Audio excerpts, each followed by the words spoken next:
അങ്ങനെ ഇന്ന് സൺഡേ ആയിട്ട് നമ്മൾ ലേറ്റ് ആയിട്ടാണ് എണീറ്റത്, വർക്കൊന്നുമില്ല, അതുകൊണ്ട് നമ്മൾ ലേറ്റ് ആയിട്ടൊക്കെ എണീറ്റ് ഇപ്പോൾ ബ്രേക്ക്ഫാസ്റ്റ് ഒക്കെ കഴിച്ചിട്ടുള്ളൂ കേട്ടോ. അപ്പോൾ അമ്മ പറയുമായിരുന്നു ഈവനിങ് സ്നാക്കായിട്ട് നമുക്കൊരു സ്പെഷ്യൽ സാധനം ഉണ്ടാക്കിയാലോ എന്ന്. അപ്പോൾ ഞാൻ പറഞ്ഞു എന്താണെന്ന് ചോദിച്ചു കഴിഞ്ഞപ്പോൾ അമ്മ പറയുന്നത് ഡയമണ്ട് നമുക്ക് ഉണ്ടാക്കാമെന്ന്.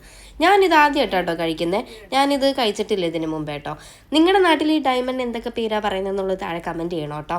അപ്പോൾ ഞാൻ അമ്മനോട് ഇതിൻ്റെ റെസിപ്പീസും കാര്യങ്ങളൊക്കെ ചോദിക്കുമായിരുന്നു. അപ്പോൾ അമ്മ പറയുമായിരുന്നു മൈദ, മുട്ട, പഞ്ചസാര കുറച്ച് വെള്ളത്തിൽ ഇങ്ങനെ പേസ്റ്റ് ചെയ്ത് നമ്മുടെ ചപ്പാത്തിയുടെ ബോൾ ഉണ്ടല്ലോ ആ ഒരു പരുവത്തിലേക്ക് ആക്കണം എന്ന് പറഞ്ഞു. അത് കഴിഞ്ഞിട്ട് ഇത് നേരെ പരത്തിയിട്ട് ഡയമണ്ട് പോലെ കട്ട് ചെയ്യണം എന്ന് പറഞ്ഞു. ആ കട്ടിങ്ങിലാണ് ഹൈലൈറ്റ്സ് ഇരിക്കുന്നത് കേട്ടോ, അതിൻ്റെ ആ ഡയമണ്ട് പോലെ വരുന്നതിൽ.